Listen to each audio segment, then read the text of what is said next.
वो 8,000 बंकर बन गए, 10,000 बन रहे हैं, फौजी पहुंच रहे हैं, वो 2 रियासतों में उसको तकसीम कर रहे हैं। वहां पे एक अजीबोगरीब सिचुएशन दोबारा क्रिएट हो गई है। हम कहां हैं? यानी 70 साल से 73 साल से हम कश्मीर की आस लगा के बैठे हुए हैं। हमारे दादे परदादे लोगों के फौत हो गए, 2-2 नस्लें खत्म हो गई, लोग इंतजार कर रहे हैं। और फिर भारत इससे आगे चलेगा, क्योंकि भारत ने यार रुकना नहीं है। हम ये कह रहे हैं कि वहां जो मर्जी जो करना चाहें करें। हमने जो 20 साल मार खाई है, उससे पहले जो मार खाते रहे हैं, उनके कंट्रोल में है। वो जब चाहे बातचीत करें, जब चाहे ना करें, जब चाहे अपनी मर्जी की बातचीत करें। और आप खुद नाराज होकर यहाँ बैठ जाएं कि हम तो बातचीत नहीं करेंगे। ना आपके पास फॉरेन पॉलिसी थी, ना आपके पास डिप्लोमेटिक ऑफेंसिव था, ना आपके पास मिलिट्री ऑफेंसिव था, ना आपके पास कोई डिजाइन था, ना आप बातचीत करने के लिए तैयार थे। आप नाराज होकर बहू की तरह घर में बैठे हुए थे। और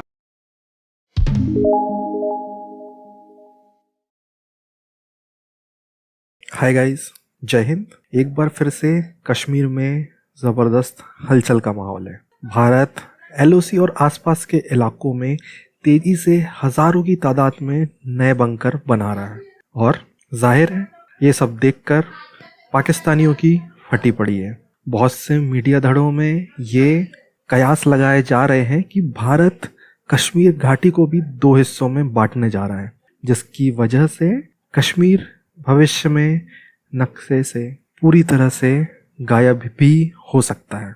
और हमारे बेबस पड़ोसी पाकिस्तान के लिए 5 अगस्त 2019 के बाद ये एक दूसरा बहुत बड़ा झटका हो सकता है, जिसे आप इस पाकिस्तानी मीडिया की डिबेट में आसानी से देख सकते हैं, जिसमें आप पाकिस्तानी एंकर और पैनलिस्ट की तरफ से मज़ेदार आर्गुमेंट्स सुनने को मिलेगा। साथ ही साथ इस पाकिस्तानी एंकर ने फाइनली ये कबूल भी कर लिया है कि पिछले 70-75 सालों से पाकिस्तानी पीढ़ियों से जिस कश्मीर का इंतज़ार कर रहे हैं, वो कश्मीर दिन ब दिन इनसे और भी ज़्यादा दूर होता जा रहा है। तो चलिए देखते हैं मज़ेदार वीडियो। आइए शुरू करते हैं। मुझे तो जिस हद तक ये यकीन है कि मैं इस वक्त हूँ और मैं बात कर रहा हूँ आपके साथ, मुझे इस हद तक यकीन है कि भारत ना सिर्फ ये इस यहाँ पे कश्मीर को ख़त्म करने के तरफ है, जिस तरीके से फ़लस्तीन में किया जा रहा है इज़राइल के ज़रिए। दूसरी चीज़ है कि इसके बाद उसका नेक्स्ट स्टेप भी है। उसके बाद एक नहीं 2-3-4 स्टेप्स हैं। उसके बाद उसके लिए कोई पेशबंदी आपने की है कि बल्तिस्तान में कैसे होगा, ये कैसे होगा। क्या हमने ये फैसला कर लिया कि हम इस तकसीम को इस वक्त मान लेंगे और फिर भारत इससे आगे चलेगा, क्योंकि भारत ने यार रुकना नहीं है। दुनिया में 2 रियासतें, भारत तो बलूचिस्तान को लेकर बातें करते हैं, वो आज़ाद कश्मीर को लेकर बात करते हैं, वो तो गिलगित बल्तिस्तान के ऊपर भी उनका क्लेम है। और वो ये कहते हैं कि वहाँ से अफगानिस्तान को, कि आप अफगानियों की ज़मीन है, ये सारी फाटा लड़ो बारियो अफगान, ये ऊपर नीचे सारा अफगान है। तो उनका तो एजेंडा बड़ा ही लंबा चौड़ा है। अब 2 चीज़ें बड़ी वाज़ेह हैं इसमें। इस दुनिया में 2 रियासतें हैं, जब से वो बनी है वो बाकायदा बढ़ रही हैं in terms of their land mass. एक हिंदुस्तान है और दूसरा इजराइल है। इन दोनों के नक्शे उठा के देख लें। जो 15 अगस्त 1947 को था, आज क्या है, और इजराइल जो था आज क्या है। इसमें नंबर 1। नंबर 2, उनके जो भी मंसूबे हैं, आपने उनको किस हद तक, अगले दिन में ये बात सुन रहा था कि ये बात ही हो रही थी, अभी तालिबान ने भारत से बात करना शुरू कर दी है। हम ये कह रहे हैं कि वहां जो मर्जी जो करना चाहें करें। हमने जो 20 साल मार खाई है, उससे पहले जो मार खाते रहे हैं, जब से पाकिस्तान मार से वजूद में है, अफगानिस्तान की तरफ से हम पे हमले भी हुए, हम शरारत करते रहे। कौन करता रहा इसके लिए? हम फिर वो स्पेस देने को तैयार हो गए इसको। और अमेरिका का निकल के जा रहा है, तो वो क्या ख्याल है आपके, अफगानिस्तान को सेटल होने नहीं देगा? और कौन उसको अनसेटल रखेगा अफगानिस्तान? मुझे नहीं समझ आता कौन ये पॉलिसीज बना रहा है, कहाँ पे बन रही है, और क्या इसकी जो इंफॉर्मेशन है। हो सकता है मैं टोटली गलत हूँ, अल्लाह करे मैं गलत हूँ। कर रहे हैं, भारत तो कभी भी नहीं बताएगा आपको। 8,000 बंकर बन गए, 10,000 बन रहे हैं, फौजी पहुंच रहे हैं, वो 2 रियासतों में उसको तकसीम कर रहे हैं। वहां पे एक अजीबोगरीब सिचुएशन दोबारा क्रिएट हो गई है। हम कहां हैं? सवाए वजारते खारजा का एक स्टेटमेंट आया था और कुछ भी नहीं।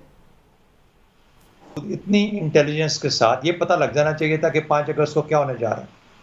अगर ये भी इंफॉर्मेशन थी कि 5 अगस्त को क्या होने जा रहा है, और 5 अगस्त को जो हो गया वो जब हो गया, अब उसको भी 2 साल होने को आ गए हैं, तो पाकिस्तान ने उसके बाद क्या कर लिया?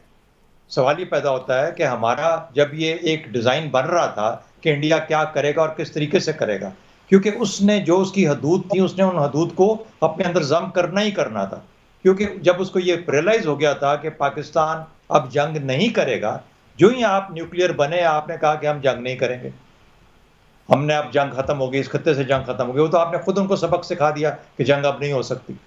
अब जब जंग नहीं हो सकती तो फिर यहाँ एक ही रास्ता रह गया, बातचीत का। जब आप बातचीत करने के लिए भी तैयार नहीं है और उनके कंट्रोल में है, वो जब चाहे बातचीत करें, जब चाहे ना करें, जब चाहे अपनी मर्जी की बातचीत करें, और आप खुद नाराज हो कि यहाँ बैठ जाएं कि हम तो बातचीत नहीं करेंगे क्योंकि हमारी तो बड़ी इज्जत और गैरत और बड़े हम और कश्मीरियों के साथ ज्यादती हो रही है। तो ना आपके पास फॉरेन पॉलिसी थी, ना आपके पास डिप्लोमेटिक ऑफेंसिव था, ना आपके पास मिलिट्री ऑफेंसिव था, ना आपके पास कोई डिजाइन था, ना आप बातचीत करने के लिए तैयार थे। आप नाराज होकर बहू की तरह घर में बैठे हुए थे और घर आम चले जा रहा था। अभी 2 साल से हमने 5 अगस्त से शोर मचाया हुआ है कि ये बड़ा जुल्म हो गया, बड़ा जुल्म हो गया, हमने बिल्कुल बात नहीं करनी। सबसे पहले रिवर्ट करे 5 अगस्त का, भाई नहीं करता, नहीं किया, करेगा भी नहीं। उसने रोक लिया है। आपने जब बंकरों का जिक्र किया, उसने वो लद्दाख को भी लदा कर रहा है, वो जम्मू को भी लदा कर रहा है। वो कहेगा कि अच्छा किसी ने कुछ करना है तो कश्मीर वैली के साथ मिल मिला के करना है तो कर लो। लफ्ज कश्मीर को खत्म ही कर दिया उसने। लफ्ज कश्मीर वो कह रहा है ही नहीं। कश्मीर रह जाएगा, वैली तक रह जाएगा, बस दैट्स ऑल, नथिंग एल्स। बाकी जम्मू जम्मू हो जाएगा, लद्दाख लद्दाख हो जाएगा। उसकी अपने भी मसाइल हैं उसके अंदर। उसने चीन को लाके अपनी सरहद पे बिठा दिया है। लेकिन ना हम चीन के साथ मिलकर अटैक करने के दो ही रास्ते हैं ना जी। आज आपके साथ जो आप बात कर रहे हैं, अगर इसको तीसरा एक लेवल कहा जाए जिसपे आप आज जिक्र कर रहे हैं, फौजें जा रही हैं, 8000 बंकर बन गए, 10,000 बंकर बन गए, तो फिर ये 2 ही रास्ते हैं ना। आज अटैक करते हैं ना उनके ऊपर, कहते हैं खबरदार ये किया, हम बड़ी गैरत वाले लोग हैं, खबरदार ये कर। लेकिन हम तो 2 साल से बात ही नहीं करना चाह रहे, बातचीत भी नहीं करते। तो फिर मेरा ख्याल है कि हम भी चुप चुपीते यहाँ बैठे सड़ते रहेंगे अपने अंदर, और कश्मीर के साथ जो हो रहा है वो होता रहेगा, जो कि पिछले 73-74 साल में होता आया। अब आपको पॉलिसी लेवल के ऊपर, और अभी आप डॉक्टर कैस साहब की बात सुन रहे थे, वो डिटर्मिन ये कर रहे थे कि यार तनख्वाहें कहाँ से देंगे हम लोग, ये कहाँ से पैसा निकलेगा फलानी चीज के लिए, ये पीएचडीपी कहाँ से निकलेगा। अच्छा वो छोड़ दें उस चीजों को, हम we don't bother about that. हम बेशक या घास खा लेंगे लेकिन हम अटैक जरूर करेंगे और हम कश्मीर जीतेंगे। इशू ये है you need to have a plan, चाहे जंग का हो, चाहे अमन का हो, चाहे डिप्लोमेसी का हो, चाहे किसी भी चीज का हो। You can't be neither here nor there, और कुछ भी ना करें। Inaction is the worst thing that you can do in such a situation. और बदकिस्मती से पाकिस्तान टोटली inaction में था, कुछ नहीं किया, and that is what is harming us today. क्योंकि इंडिया तो किए जा रहा है आराम आराम से, उसके कोविड के बावजूद लाखों की तादाद मर गई। ये सर एक सवाल सर, क्या जिम्मेदार सिर्फ पाकिस्तान ही होगा पूरी दुनिया में? ये जिम्मेदारी जंग से बचने की सिर्फ हमने उठाई हुई है? यानी क्या दुनिया इतनी पागल है कि इंडिया और पाकिस्तान की आप शुरू करें, दुनिया बीच में आ जाएगी? आपकी जंग 4 दिन नहीं दुनिया चलने देगी। कश्मीर के लिए जिम्मेदारी पाकिस्तानियों ने उठाई हुई है, कश्मीरियों ने उठाई हुई है, पाकिस्तानियों ने उठाई हुई है। 73 साल तो हाल ही नहीं हुआ ना कुछ। सर मैं वापस लेकर आता हूं, मैं वापस लेकर आता हूं डॉक्टर साहब। यानी 70 साल से 73 साल से हम कश्मीर की आस लगा के बैठे हुए हैं। हमारे दादे परदादे लोगों के फौत हो गए, 2 नस्लें खत्म हो गई, लोग इंतजार कर रहे हैं। अब या तो इंतजार लोगों का खत्म करें, उनकी उलझन तो खत्म करें कम से कम।